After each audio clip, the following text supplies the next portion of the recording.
And I'd like to introduce Cheryl Santor, who is our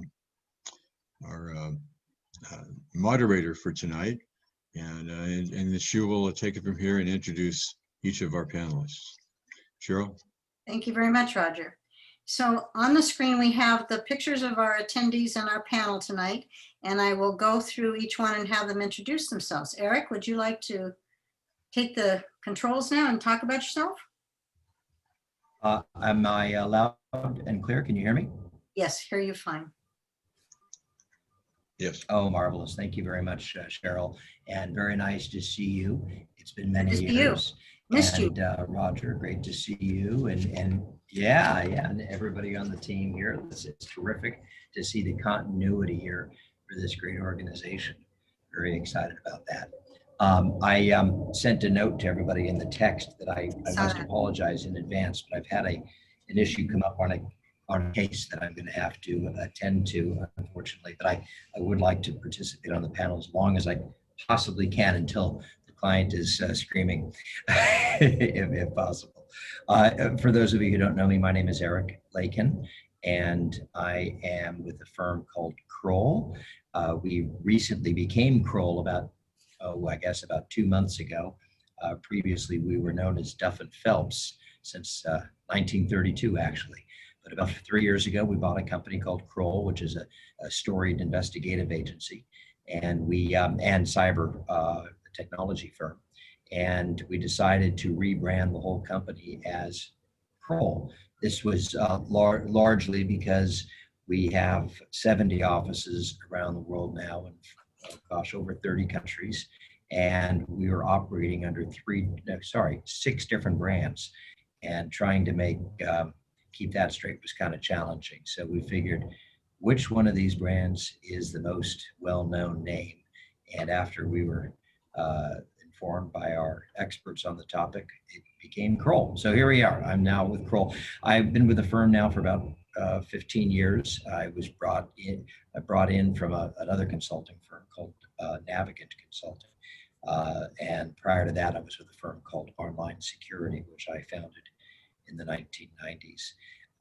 Throughout that entire time frame, I've been focused really on one thing, and that is information technology investigations and the protection of intellectual property. And so that has led me into some fascinating investigations and expert testimony around the world, both on behalf of corporates as well as high-profile individuals and in some cases government agencies. Still doing the same thing. We're busier than ever, and I look forward to hearing from the rest of the panelists. So I'll leave it at that. Thank you very much, Eric. And on the screen, I see David Alexander is the next face I'm facing. So David, would you please take it away? Absolutely. Thank you, Cheryl. So my name is David Alexander. I've been in a couple of sectors now. I've recently entered the health sector, the healthcare sector, as a senior cybersecurity and architect, as well as some engineering, mostly an architect. Previous to that, I was in the energy sector as a chief information security officer, as well as a chief cyber risk officer, and spent many years in that organization, as well as in partnership with my fellow sector members, including Cheryl. As a matter of fact, that's how I met Cheryl. Been around the block, seen a few things, done a lot of stuff, and at the end of the day, we're trying to make the organization healthy and successful. So, thank you very much, David. And next on my screen is Russell. Can you please tell us about yourself, Russ?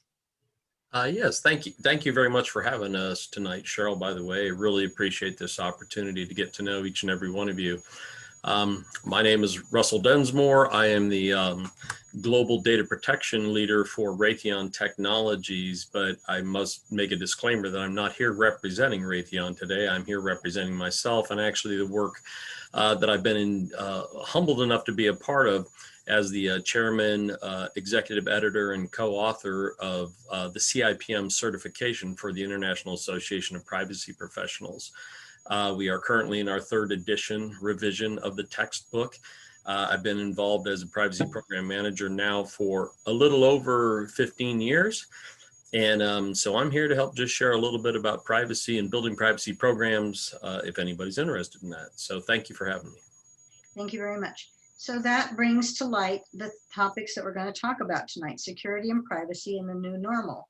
Well, we're all dealing with the new normal, but I think some of our past experiences have provided us the insight and forward moving impetus towards how we do our security and privacy now. So I would like to ask, let's start with Eric. In your last year of potentially probably working at home primarily, of course, you do cases all the time. So obviously there are vulnerabilities and breaches in your environment of both security and privacy. Has that escalated with all of the online activities that the world at large does? Well, Cheryl, it's really remarkable. We expected that business would be flat. Everybody's stuck at home, people not flying, businesses tanking in many different industries. And we expected, well, gosh, maybe it's going to be a slow couple of years as we get through the pandemic. But in fact, we have found it's quite the opposite. From my perspective, business has been off the charts. Investigations have been developing in multiple sectors here domestically and abroad. I would say the litigation side of the equation has slowed down because so many of the courts have been closed and there's been such a backlog. On the other hand, the arbitration side of the world has continued to speed along, and many litigants have moved into arbitration as opposed to keeping things in the courts. As many of you probably know, many of the breaches and the privacy challenges and the thefts of intellectual property and trade secrets, they eventually find themselves in a court of law of some sort, or within some panel in order to try the facts. And so, because even though the court system has been slower, we have seen an uptick in the arbitration, and we have also seen investigations expand. Here's one thing that I will say to leave you with just a couple of quick sound bites on that topic.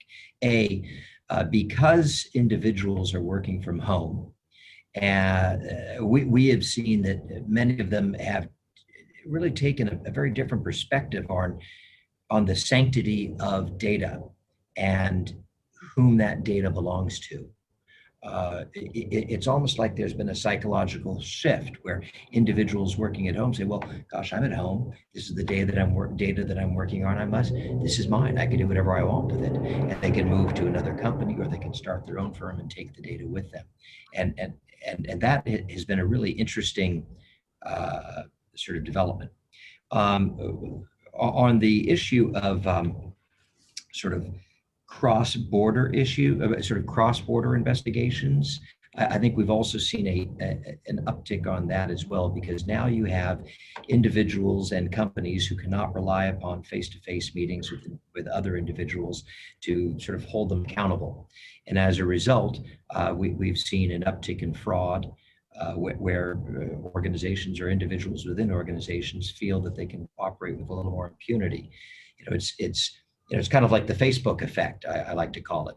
People say things in Facebook or on Facebook that they would never say in person to somebody sitting across from them at a table. And so I think that's had an impact.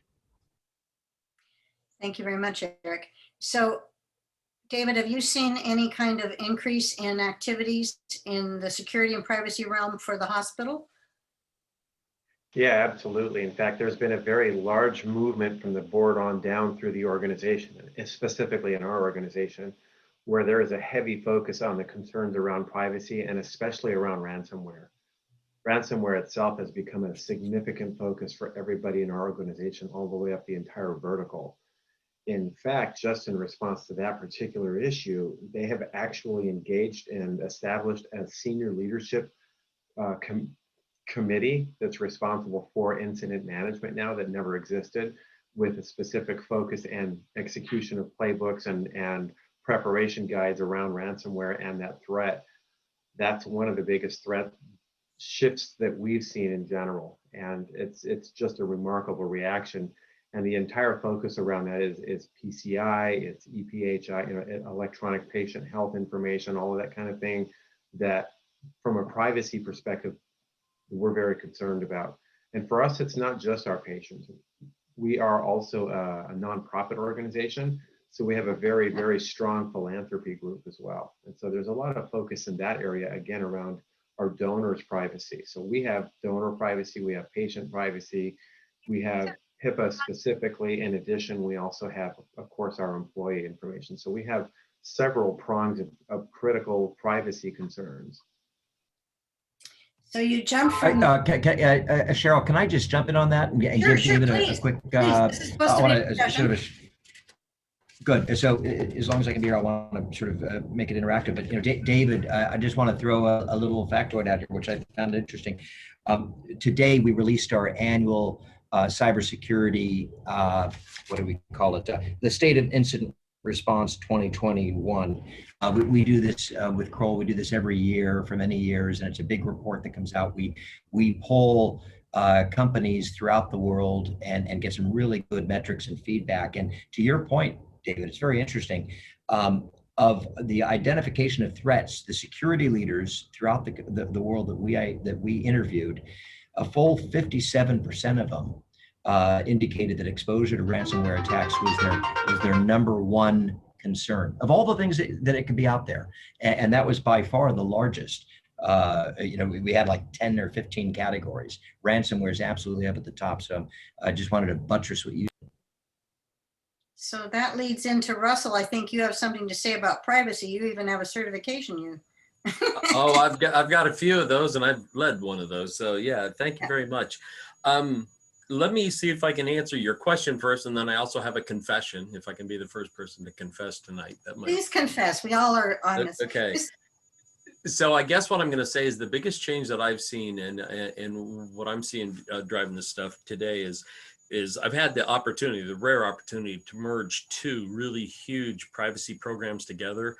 There's only a handful of people that have even come close to being able to do that in the recent times that I'm aware of. And doing that, we get to see an awful lot of stuff. But what rose to the surface is the biggest problem for everyone was data governance, believe it or not. Yep. The actual being able to say, here's the data we have, here's the types of data we have, the classification, the architecture of I could go on and on and on, right? And we're finding that as we're merging two huge companies together, that without good data governance, it's hard for anybody to be successful, even in the privacy program, because I'm getting ready to do some data mapping. And if we don't have good data governance, it's really hard to data map. How do you know what you have if you don't know what you have, right?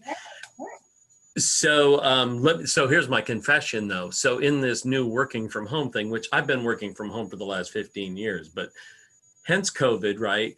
Everyone's trying to do even more from home, right? And we went through this merger. So what did I do? I started sending myself Excel spreadsheets and documents and data I need to get my job done, right? And next thing I know, I've got security call me on the phone going, yo, what are you doing, idiot? You need to print it at home, right? And I'm like, oh no, I don't need to print it. I'm actually just doing my work. But as we all know, the minute we allow it to leave the actual corporate network, they have lost control of the data. And so I wanted to go back to what Eric was talking about on that. I believe you said it was the change in the ownership of data. Because even myself got caught up in that, going like, well, it's my data, I'm sending it to myself. And so I got caught sideways in that myself already. So I've had some exposure to digital rights management, and I was implementing that at Metropolitan before I left. I don't think it's still in place, but they are working on a data governance and compliance initiative there across the board. Everybody has to identify their data. But if you have digital rights management in play, your data could be sent to you. You couldn't send it to anybody else, or maybe print it or do something else. But the rights to that data remain with the person who created the data and own the data. Also the company, because it is company data. But those things are not in play. And it's not a new and emerging technology, but it's a adopted technology that people could employ and provide better security measures, right? Right, but applying those measures without some sort of human interaction You also have to have brings it. up the cause of issues, which means it Yeah. becomes another labor exercise that most Well, people don't want to go When through. you do the data governance and the data mapping, the owners have to be involved. It involves Yep. every person in the company. Yep. It's a major undertaking. So Yes. to Cheryl and Russell's point, if I'll jump in as well and give a couple of comments. As you know, much of my practice involves the theft of trade secrets, and I serve as an expert witness and conduct investigation to those issues. The fascinating conversation earlier on the call having to do with electric vehicles is something I'm very particularly interested in. I was the expert witness on behalf of Uber when they were defending themselves against Google on the autonomous vehicle theft trade secrets matter. A fascinating case. But what I've found in many of these cases is data governance and that whole the world of data classification is the real weak link, because as Russell mentioned a second ago, I mean, it takes labor, actual physical human labor, to go through the process of classification, to figure out where data goes, who owns what, and then as a document is created, electronic or otherwise, somebody has to take the time to manage that document, to map it or to classify it, or et cetera. And at the speed that business runs, in many industries, defense contracting is one issue. I mean, I think they have many processes in place that are federally mandated, and you really have no choice. But in many other businesses, whether it be financial services or pharma or whatever it may be, you don't have the time often to conduct those tasks, and as a result, data is no longer being held accountable, or the owners of the data are no longer being held accountable. So I know it's kind of long-winded, but I wanted to jump in there and say that's a big piece of this puzzle. Yes. How do we solve that? It's the most, you know how we talk about people, process, and technology? Yep. It is the people is the hardest thing to get your handle around, because they all have to do it. And they more than likely don't want to do it. And oftentimes they've shared their data exponentially already. And now how do you rein it in?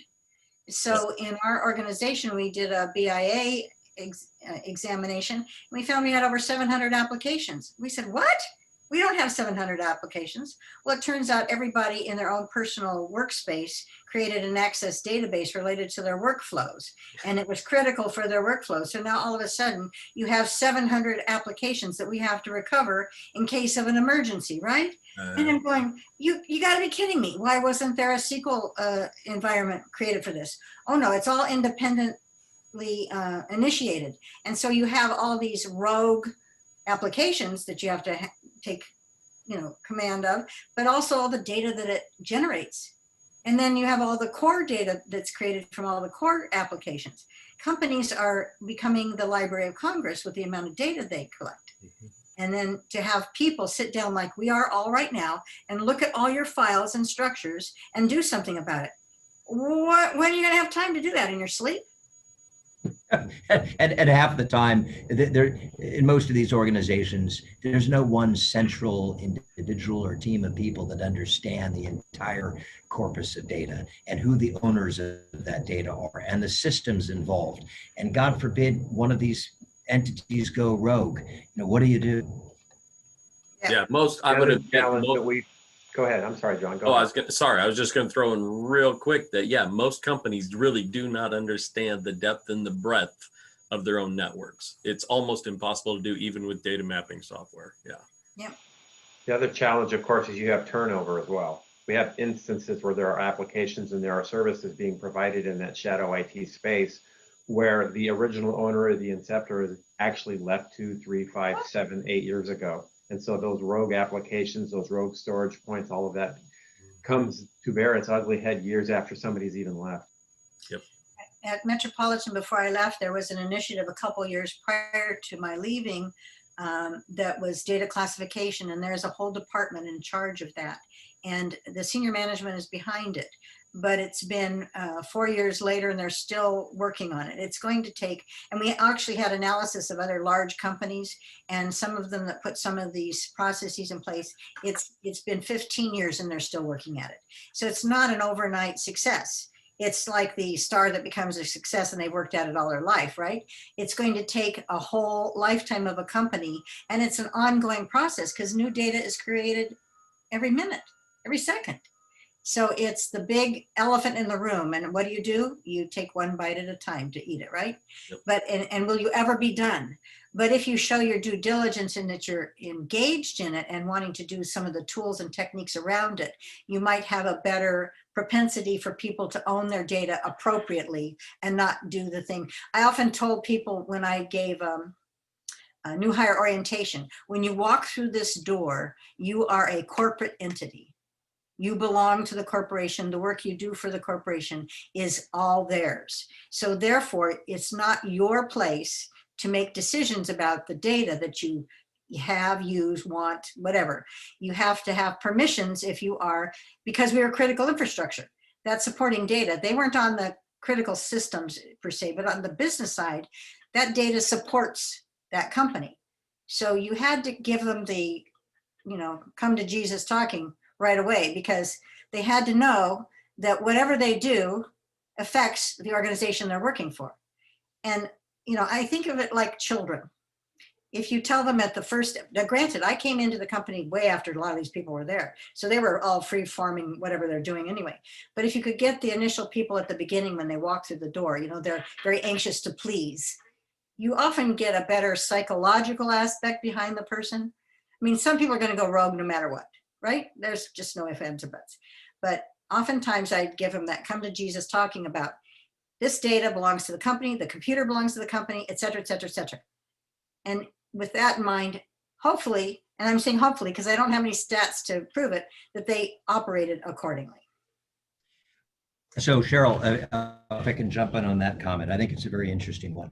A part of the observation, one of the observations that I've made and my team has made in our practice over the last several years is that beyond technology and process and legal and any regulatory requirements that are in place in an organization to protect intellectual property and data in general, a driver, a very important driver, people often neglect, one that you can actually implement and you can have some impact on if the organization takes it seriously, is culture.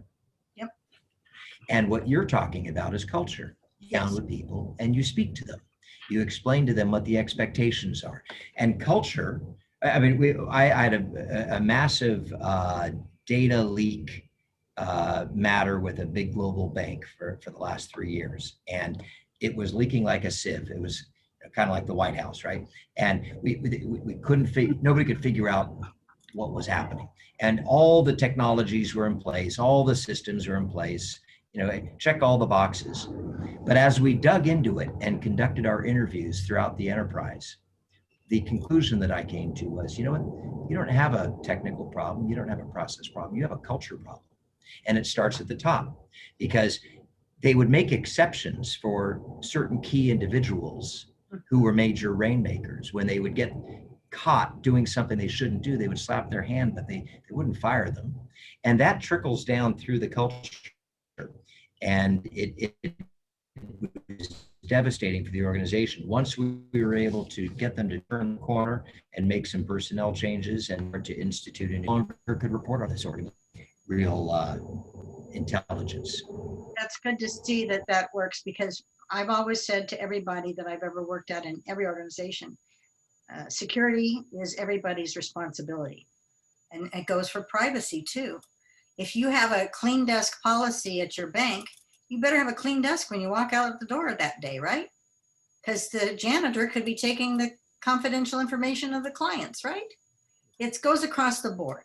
So I think that working from home, if nothing else, there might be a little more privacy if you're taking care of your data and isolating it from your family. I don't know if your 3-year-old can read customer data information, but there are some I guess some benefits of how how actors are playing it out right now, maybe. I don't know. It's just a conjecture on my part. Does anybody have any stories about homework and how homework has affected the organizations? No, No, but no, I would say the problem with people, process, and technology is people. yes, It's always the problem. Yeah. yeah. I know that. That's why it's first. And so we also vet out all of our employees.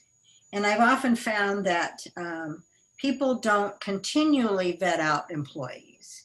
So in my career experience, 30 plus years in security, I found that as Eric mentioned, that some people go rogue. And now with the homework being done, has anybody found, I'm sure Eric, you have some cases of that, but the opportunities are there for people to go rogue a little more. Have you had any of those experiences that are cropping up? No. Well, I don't want to just jump in. I'm sorry. It was breaking in. Please go right ahead. Okay, yeah. So yes, we've seen several situations where individuals seem to be more bravened and emboldened to be able to, what should I say, misrepresent themselves with user access and authorizations and controls, sharing of passwords, those kinds of things. Yeah, we've seen an uptick in that where people are misusing personal information for gain in numerous ways. Not to go into any details, maybe Eric, I can't go into details on stuff like that, right? And I don't think Eric can either, but. No, we don't, just, when you talk about security and privacy, we all on this call, this Zoom meeting, may have the integrity that warrants us to be doing our right due diligence at all time. But we all have come across those individuals in our pasts and maybe even our futures to come, where they are not working ethically or whatever. So. And some of them work in the information security field too. By the way, yes, I had an opportunity. I had an opportunity to fire one of my own at one point. It took me a year because it's a government agency, but I was able to fire one of my own. So it happens. It happens. Yeah, same here. I actually had to fire one of my own over a trust issue. Yeah, mine was a trust issue. Certain people. Cheryl, my apologies, but my client will no longer wait. The phone is burning up, so my apologies. Okay. I'm going to have to bow out. Okay, Eric, good luck on that. Thank you very much for allowing me to be on this panel. Okay, thanks. Take care. Thank you, Eric. Nice to meet you. Thank you. Bye-bye. Bye-bye. Bye-bye. Eric and I go back a long ways. We've met, probably 20 years ago. So I've always had an admiration for his efforts that he does in all these cases. I think I would have gotten tired of it long ago, but just me. So I know that Russell prepared some slides, and I don't know if you want to show them. Oh, I'd be happy to share my slides and just go through a couple things real quick with you guys if you'd like. Let me see if I can pull that up real fast and share it out. I could talk to them just as well. Do we have the polling questions ready to go? Yes, I can do the polling questions. Okay, I'll just talk the slides. You guys don't need to see it. They're beautiful. They're the best slides. I know you did all that work and we can't even see it. Come on. Okay, give me one moment here. And by the way, I did want to state to all of you that we're all here under our own auspices. We're not representing a company or an entity, and we are just sharing our personal knowledge of our careers and our paths that we've taken. And it doesn't have any reflection on our industries or our companies at all. So I always say that wherever I speak, because it's just in my humble opinion, I'm telling you what I know. Awesome. Okay, well, let me get going on this. So the very first slide, well, I introduced myself and stuff, right? But we're talking about privacy program management. That's what you guys wanted to supposedly hear a little bit about and talk about. So the very first polling question was actually, does your organization have at least one full-time individual assigned and responsible for privacy within your organizations? A yes, no, and I don't know. Not that difficult. So I popped up in front of my screen. If you all got it, submit your answer, please. I see them. So that's a private matter. All right. Does that look like that's a complete poll? It's getting close. It's almost a 50-50 split. That's pretty average. I found it is pretty close to a 50-50 split nowadays. So we can end that poll. That's fine. Thank you very much. So some of you have talked about, and I have this beautiful picture of a slide. It's from Termly.io, or yeah, I can't read it, IO. It's basically got a whole bunch of the laws up on this map that basically talks about how, yes, we have the GDPR, the General Data Protection Regulation out of Europe. We got the CCPA in California. There's the new LGPD down in Brazil. I think even today, Florida was voting on a state regulation in Florida that's supposed to be very similar to CCPA, right? There are regulations around the globe. India, Australia, Canada, you name it, there are regulations around the globe. Some of them have higher penalties than others, but that's exactly why everyone is looking for that ability to be able to, my screen just froze, I don't know why. Roger just presented the slides for us. Roger, go to the second slide. Awesome, yeah, go to that picture there, thank you, that's awesome. So here it's just a quick Termly.io. You can see where I got this from. There's numerous of them. There's the E-Privacy Act as well in Europe, which deals more with websites and how your online commerce goes, right? So there's numerous of them around the globe. Just need to be aware of them. If you can hit the next slide for me, please. So there is a lot of increasing pressure on boards here. This is not something that companies can ignore. It should keep C-level suite people awake at night if they are not addressing these issues. So it is not only though a compliance requirement, it is also a potential source of competitive advantage. We talked a little bit, I heard some people talking a little bit about having trust. If you do the proper things and you earn and you have consumer trust, you have the ability to have an advantage in those markets. If you lose your consumer trust, you will usually lose consumers, right? So it is very critical and it's very important, even though these are laws, right? We're talking about laws and regulations. It's not about that. It's about how privacy principles get carried out through information security practices, right? It's how an organization collects, how they use, how they store, how they delete even personal information. It's all under scrutiny right now. And I got to tell you right now, no one is good at deleting personal information. Everyone sucks. No company that I know of is good at deleting personal information. So what does that do and why is this a problem? Well, first and foremost, if you fail to properly handle PI, you have yourself a data breach, if you will, right? And if you don't document how you are handling data, your organization can be held accountable for several fines, right? The biggest fine that we have that frightens our corporation is the GDPR, because it can literally get 4% of our annual revenues. When you take an aerospace and defense company that is worth billions, I got to be able to justify my position because it's the dollar amount of fines that I'm protecting against, right? Does that make sense? Yep. So that's one frightening thing, but even what's more frightening, in California, the CCPA, it does have a private right of action, which is lawsuits, right? And I know the federal or the Florida state law that was being reviewed today, one of the sticking points was whether or not it had a private right of action. If that doesn't keep you awake at night, that you could be sued if you don't handle your data correctly, you got another thing coming. And then, of course, just throw the Internet of Things and big data, mobile devices, throw all that on top, 5G, whatever. You got yourself a nightmare out there.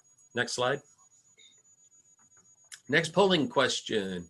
So if you have an organization, you have a privacy office, where is it housed? Is it in your ethics and compliance, legal, in IT? Is it an audit, human resources? If you know, I don't know if you know, but it's important to think about this one.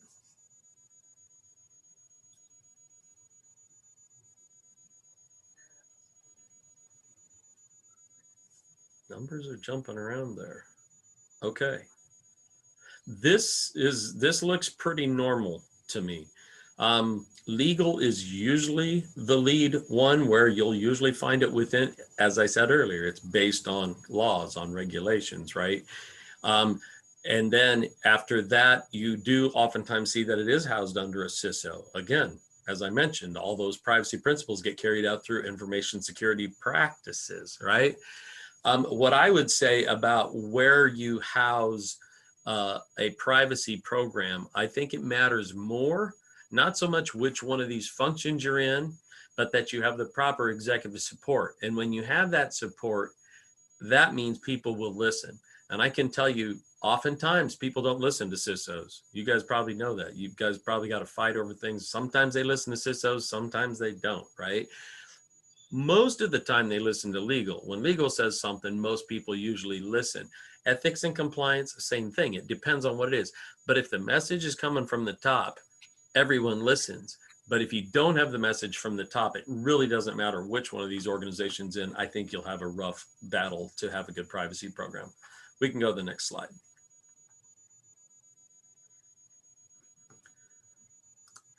So these are a little bit in competition with each other. So you have these regulatory requirements, right? You need to have good data privacy and cybersecurity rules and procedures in place to protect that customer data. And there are a lot of obligations to make sure that data is not only quality, it's complete, and that it has good governance structures around it. That includes things such as, are you doing data minimization? Only collecting the information you need? Do you have the appropriate retention and disposal? We already talked about that. That's something that most people are not good about. And then you have several of these other regulations on top of you. So you got that pressure coming one way. But on the other side, you have these business drivers saying that these companies are looking for new competitive advantages by taking what information they have and using non-traditional sources and combinations in applying AI and other things to the data, right? So that they can get an advanced artificial intelligence, digitization, or whatever to understand, to interact with customers.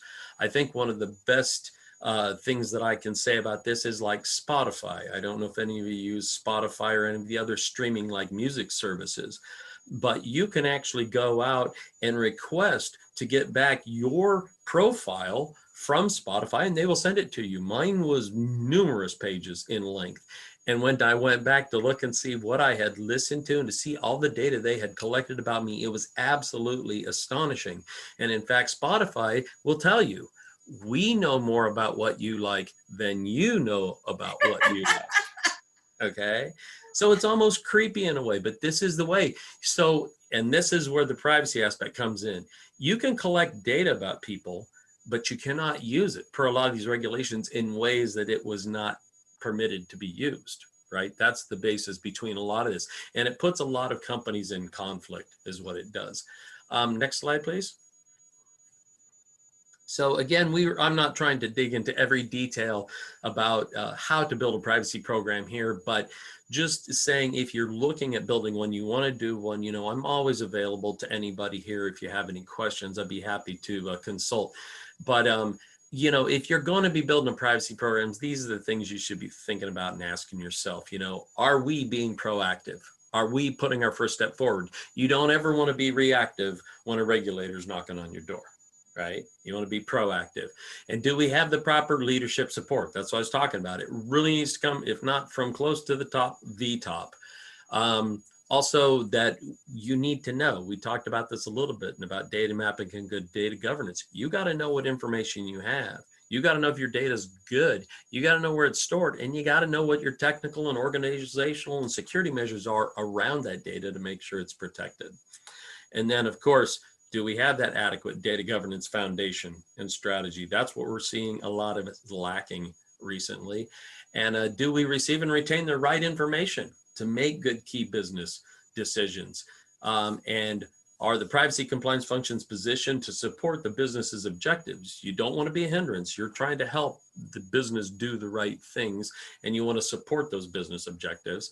And then how is your organization aligned to the industry standards, and how are you aligned to other organizations as far as the maturity of your privacy program? And there are several tools and benchmarkings and studies out there that can do that. in short, that was my entire high-level presentation. So that just brings us down to questions. So with that being done, you can take my slides down. We can go to talking some more about it if you'd like. So when I was the CISO at Metropolitan Water, I was in charge of privacy, security, risk management, etc.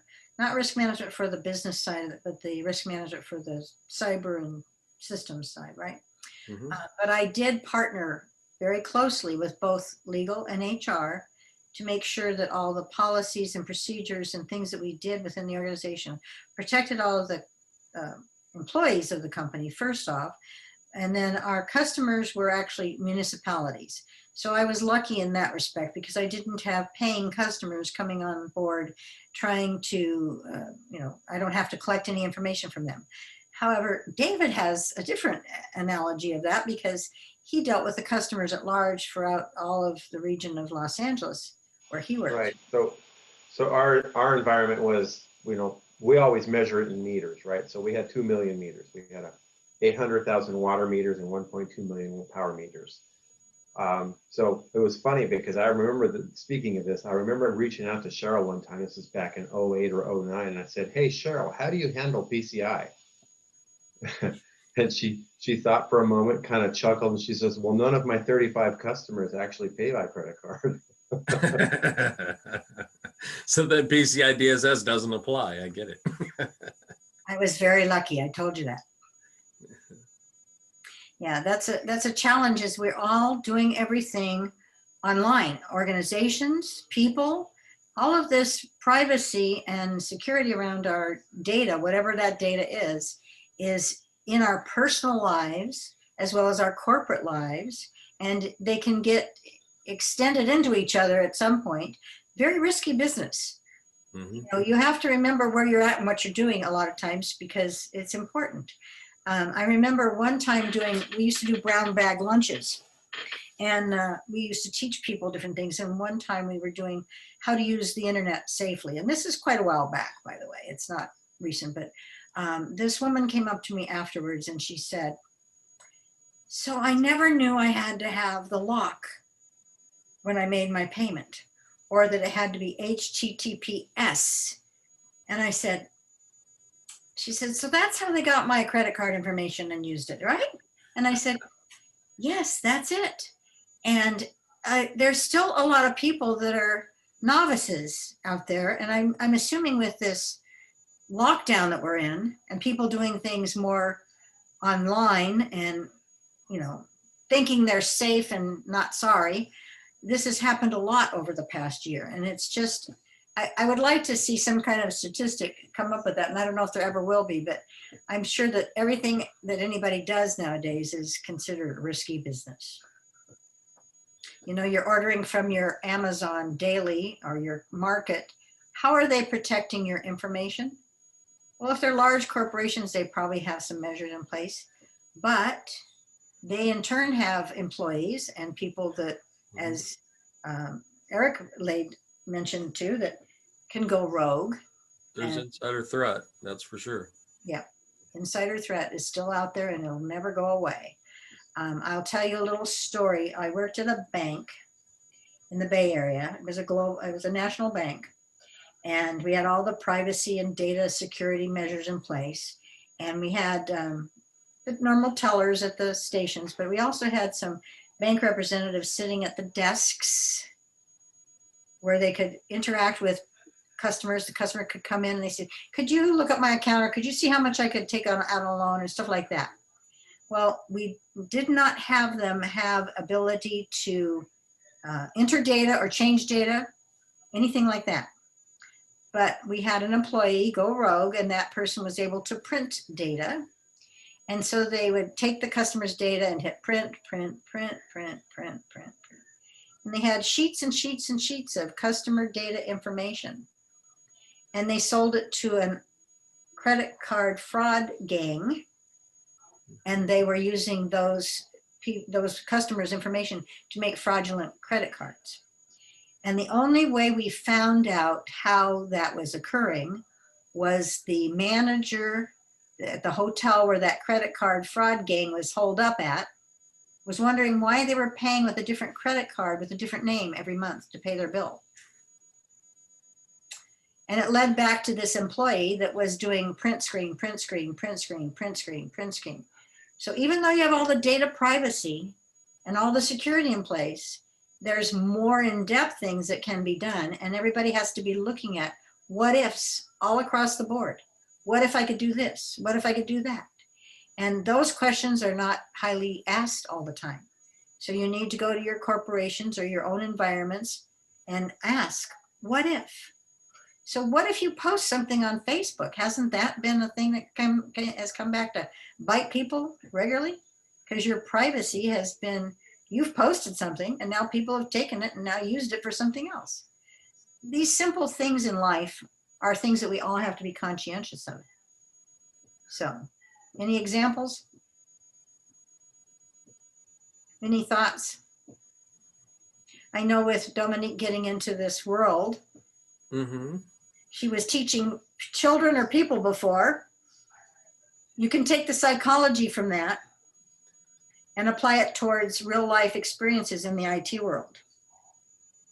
So when you said, Russell, that nobody wants to listen to a CISO, so we did an email upgrade one time and we had to have everybody delete all their old email back to a certain level. Well, that was like pulling teeth. Nobody wanted to do that, right?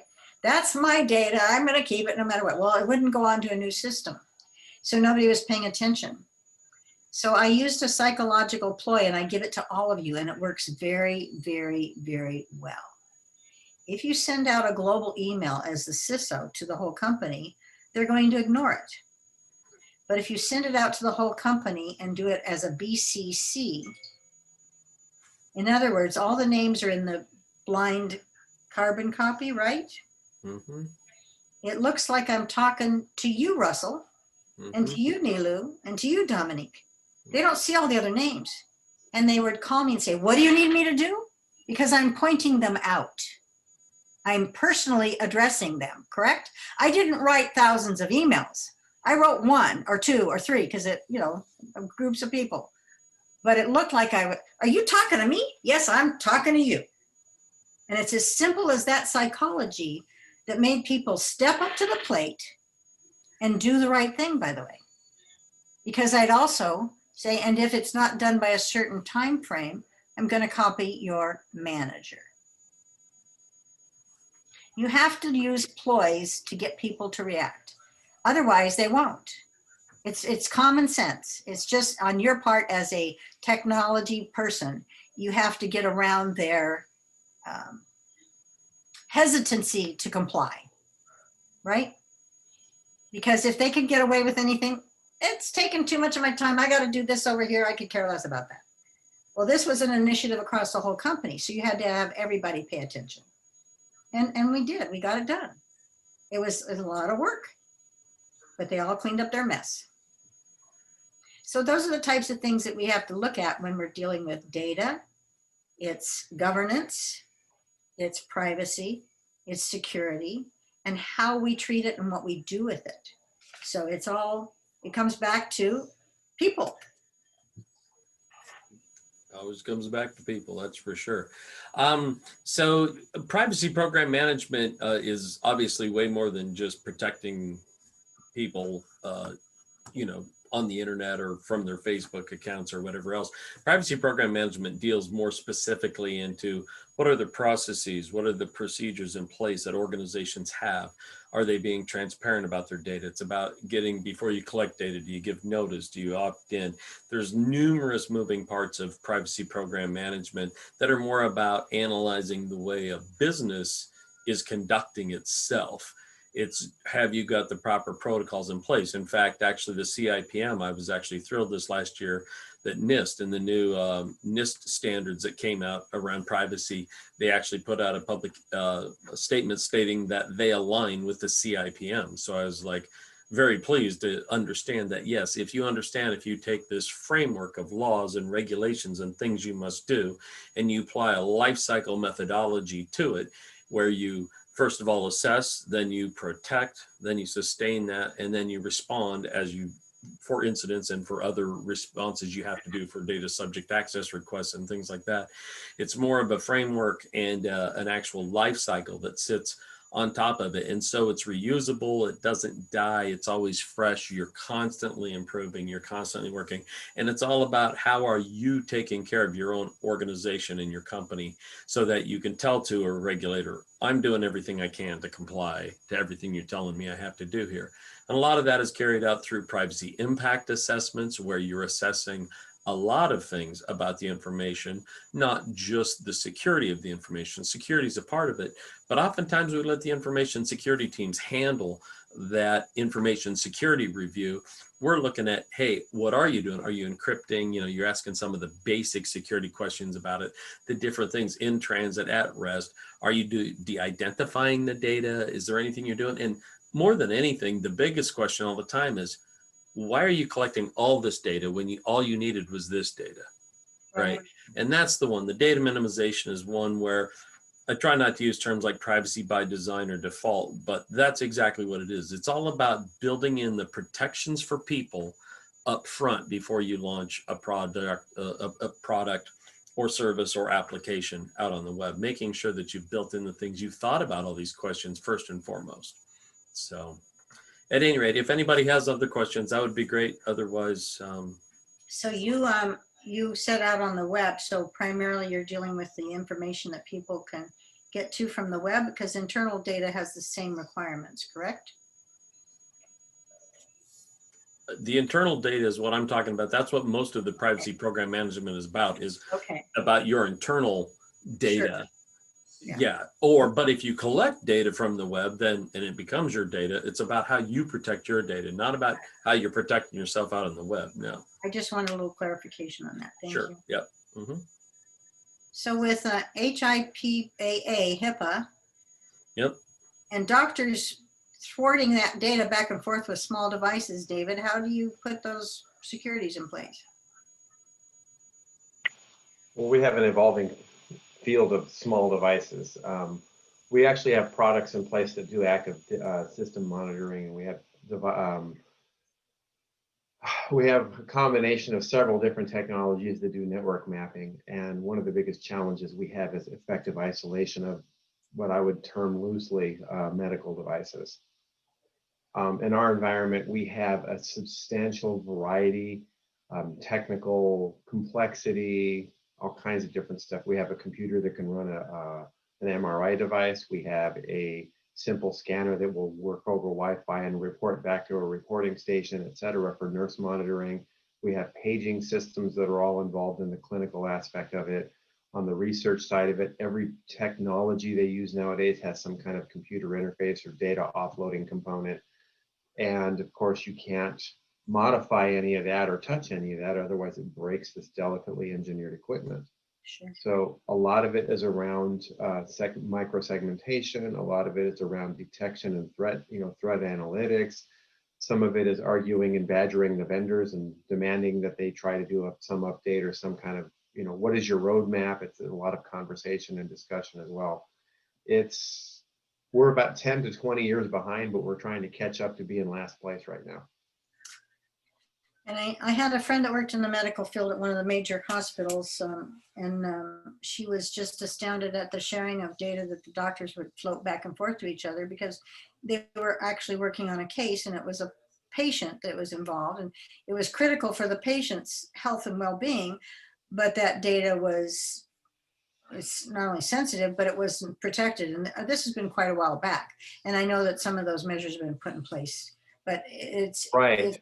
It's like it's data that needs to be shared and used, but yet, yeah. And everyone is all about, there's this combination of there's twin focal points that are going on right now in the clinical field. One of them is the idea of sharing the data quickly. The other one is mobile devices or mobile reach. The other side of that is what they're calling precision medicine nowadays. Right. And so there's a big focus of big data analytics, genomics, and all kinds of other stuff where they're trying to really engineer how they're delivering different medicines, different drugs, and all that kind of stuff. And they're is a huge focus in that. It's giant amounts of data, but it's all HIPAA. When you start getting into identification, there are some types of data and some types of research that you're doing where you can't anonymize the data to the degree necessary to get out of HIPAA. And then you combine that with the research scientists who are collaborating with UCLA, USC, San Diego, all over the world. Even it's not just the United States. We've got people working with us who are in Lithuania, right? And so this collaboration mindset that everybody has, in conjunction with HIPAA high tech, in conjunction with privacy and all, I mean, it's just becoming extremely complex to try to manage where you want to allow data flow, what kind of data you're allowing to flow, and just getting the research scientists and getting the clinicians to understand that is extremely challenging. And I would say, as a personal note, if I were a patient, I obviously would want that data to be used to my benefit to help me to get better or well or cured, whatever it is. Right. But yet I wouldn't want it to be subjected to malfeasance, where it was changed, where it did something inappropriate to me. Right. And so there's a lot of risk on both sides, the privacy side and the security side for that. And yet, as a benefactor of all that data being used efficiently on my personal well-being, that's probably a big animal that we have to, like the elephant in the room, we have to take a little bite out of it each time. But it's very, like you said, behind the times. And yeah. Well, there's a real issue with that whole thing. I remember back 12, 15 years ago, I was working with the US Coast Guard. They were wanting to do telemedicine off of their ships, right?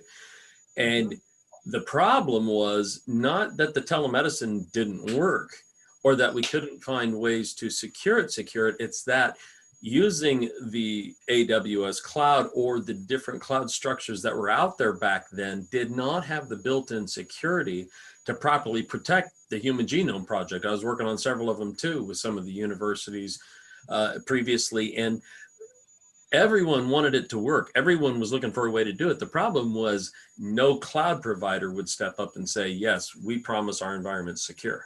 Right. No one wanted to say that. Nowadays you do. You have secure government clouds, you have secure other clouds that you can use. I think that alone is what's allowing this kind of stuff to actually take place, and where health medicine, mobile medicine is able to take place securely today, whereas a decade ago it could take place, but no one wanted to say it was secure, I guess, is what the real issue is. And we're just now seeing that where it's mature enough to where you can trust the cloud, if you will. Right. And telemedicine in and of itself, since we've been locked down for over a year, has been highly used by many people because they can't get to a place to see a doctor or nurse or whatever. Right. And I have a relative that just graduated, and she was in a final program, and she was positioned to be on telemedicine 3 days a week and helping patients out. So the information collected by her as a nurse in practice is also under scrutiny for integrity, ethics, and things like that, because she's talking to a patient and she could literally be writing down all this stuff or whatever. So, interestingly for us, we had two major projects that some management wanted to push, but nobody wanted to budget or fund. And so the first one was telemedicine. They were looking at that as 22, 23. And then the other one was a replacement to an upgrade to our VPN environment.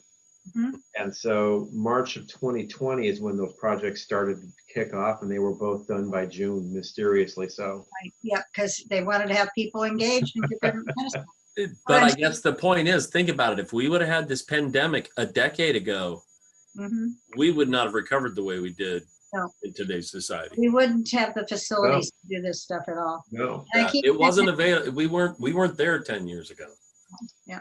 I say that to everybody about everything. I said, can you imagine if we didn't even have cell phones, if this had happened? Just crazy. So Even all of this, or meetings or Teams, you name it. It's all. Yeah. Yep. So I've continued, and so has David, meeting with our professional organizations. You guys are too. I'm a member of the FBI InfraGard, and I continue to meet with them, and I'm on the intel for that stuff. And so those continuing actions and events, even had virtual conferences with ISACA, and very successfully, by the way, because people from all over the world could attend now, not just Los Angeles area. We got people from everywhere. Right. And we got people that wouldn't have had budgets to travel and pay for hotels.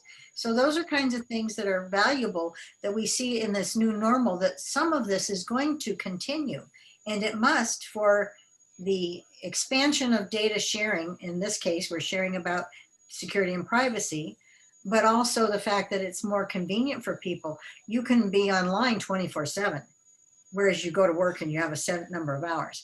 I've heard so many people say their work hours have extended now. They start at 6:30 and they're done at 10 o'clock at night, right? And this is their normal job. And if they want to do anything other than that, good luck. Do they have any strength left in their systems to do that? But that's what remote working does, and all this interaction via electronics virtually. So I think that in the long run, we'll find benefit from this. We just have to continue to look at how to make it private and secure, right?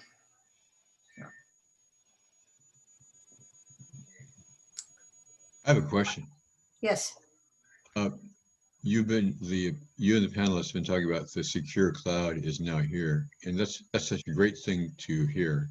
Yes. And it probably keeps out 95 or 90% of the bad actors.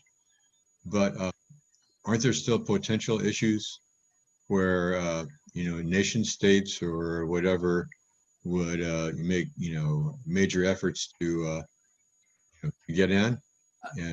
And how Eric, do left the meeting. companies do that? Yeah, I would. Is that a rhetorical question? Because Yeah. Eric left the meeting. We all know that we've all been subjected to some of this stuff. So It's I don't pretty know. wide and big, that's for sure. the ownage is complete. I would say, I think the biggest threat, I mean, you can talk about the different things, but some of the stuff I've been seeing and understanding, especially when it comes into quantum computing and how a qubit is nothing like a bit, and how multiple qubits put together and done stuff. And usually only nation states have this stuff, by the way, right? But quantum computing is going to make our security that we know today obsolete. That's what scares me about the cloud. That's what you're talking. So to me, technically, our security today is actually insecure. It can be broken. Good news is hardly anybody has the computing power to do it.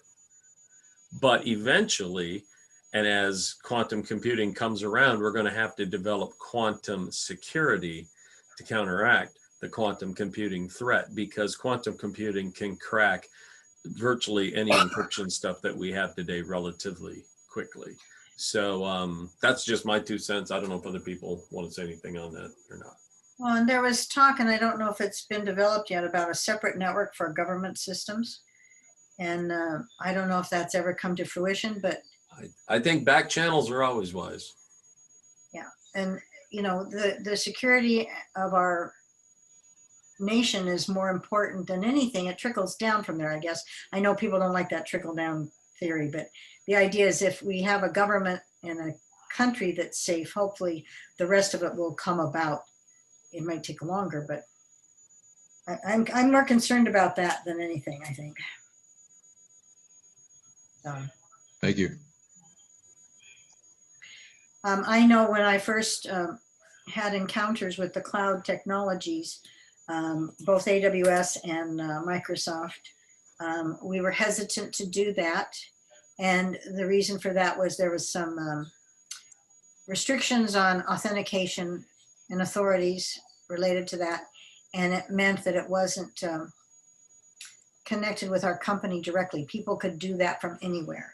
And so I waited until the technologies were available, where when we had a Microsoft cloud environment, when you logged into our network is when you got permissions to get to the Microsoft cloud. It wasn't outside of that ever. So there are channels of how things are put in place that also benefit your security and your privacy too. And then we slowly used a data governance model to only allow certain data out on the cloud. And it was only shared data for projects and things that were not For critical infrastructure, they were more business associated things. So none of our critical infrastructure has ever been put on the cloud. It has its own separate systems that are redundant, and it's even on a separate network. So we don't share critical infrastructure information out in the cloud. And people think that's foolish because then you can't get to it. Yeah, we still have operators, even during COVID, had to go in and sit at the desks and do their work. There's 2 people in a room that's 30 by 40. I think they're isolated, right? But that was the policy, and that's what they did. And I appreciate that because it shows that that entity is doing their due diligence for protecting the critical infrastructure. They didn't let them connect to it with the web and put all their data in a cloud somewhere. It's still what it is, an isolated system. And we have to look at everything from that vantage point.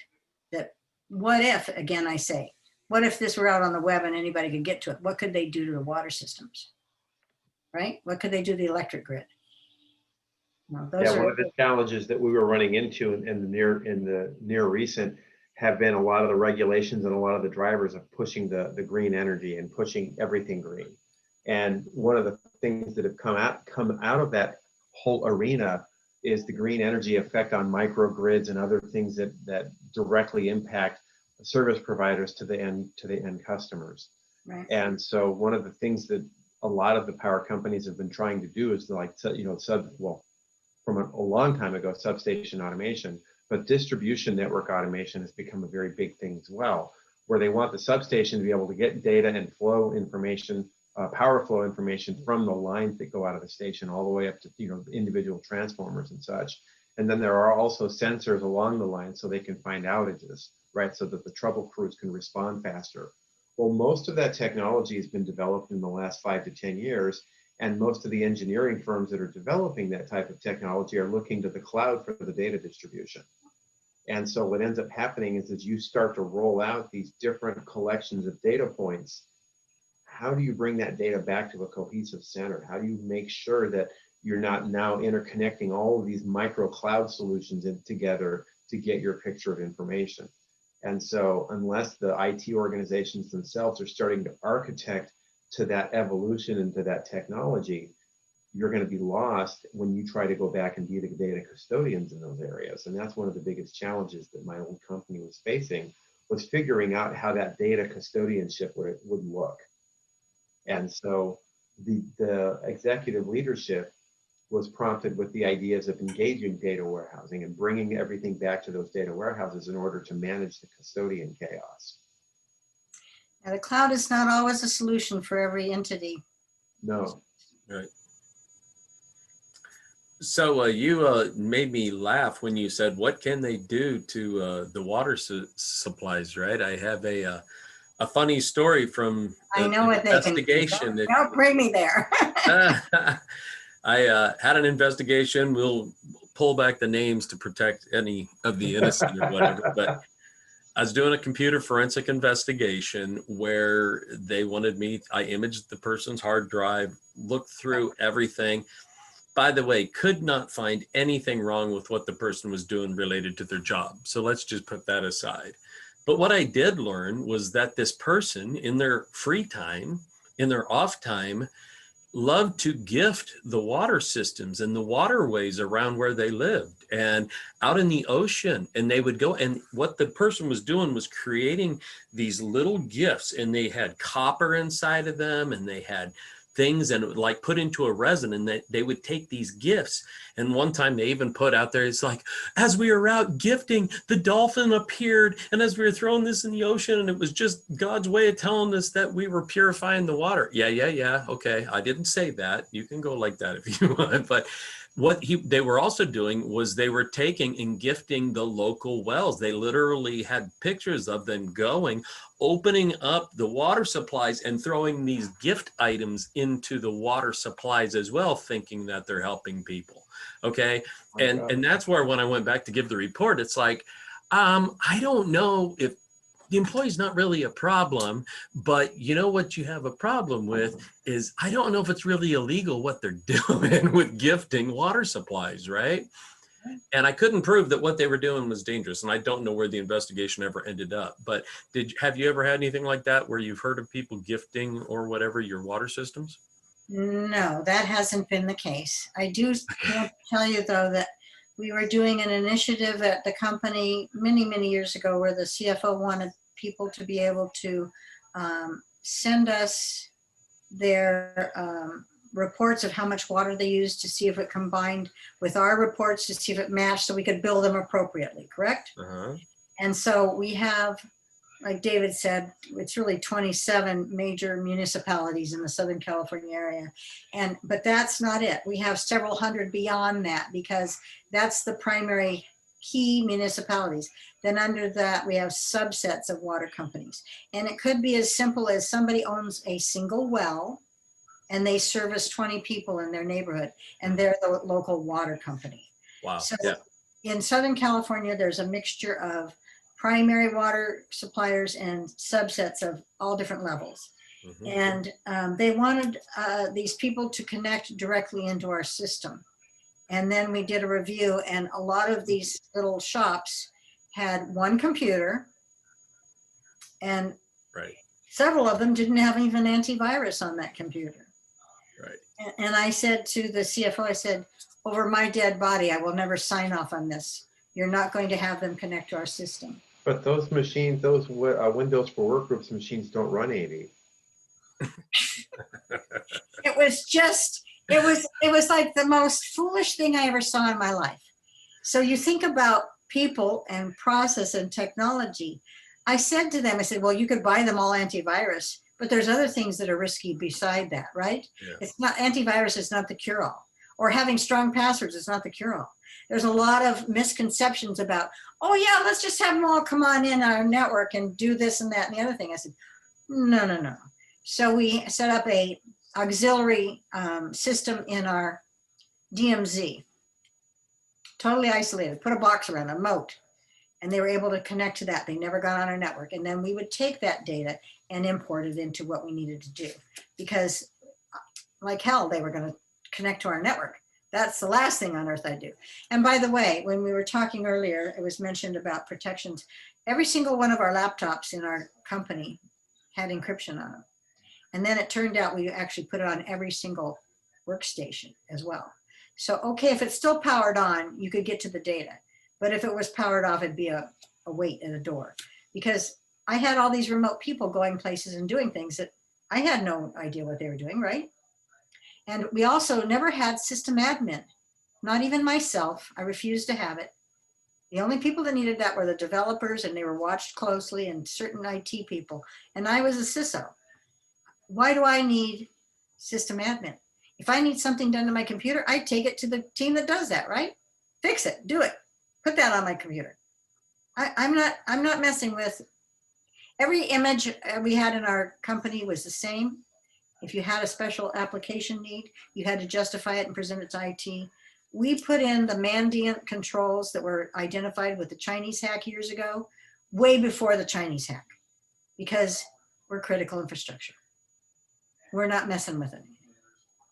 So it's just, you have to keep asking yourself, what if? You know, in your daily life. What if I take this road down this path instead of this way I go to the store? Today I found that out. My husband made a choice. We got stuck in construction. What if? On the way back, he said, I'm taking the back road home. Better choice, right? It comes down to common sense. A lot of it. A lot of it is. So, I think we're past our time, Roger, but I don't know when you want to stop. No. That were great presentations. You've provided an enormous amount of food for thought to everyone here. We want to thank each of you for giving so willingly of your time. This is great. Thank you. At this point, I think I'm going to turn it over to Nilu, who has a few words about our coming events, and we also have a survey we'd like you to participate in. So yeah, I want to thank you, Cheryl, and all our panelists. This was very interesting information and all the stories that you shared. Like, yeah, as Roger said, like food for thought. And when we go back to work tomorrow, remote, it's like all the things that you want to keep in back of your head, right? Am I doing like, is that the way I should be done, right? And like teach your coworkers too. So thank you for that. You're welcome. You're quite welcome. I just want to thank you all so much for the tips and for sharing your knowledge. I'll definitely see you at the next event. Thank you. Thank you very much for joining. I guess we'll sign off for now. Thank you. Have a good evening. Bye-bye. Bye.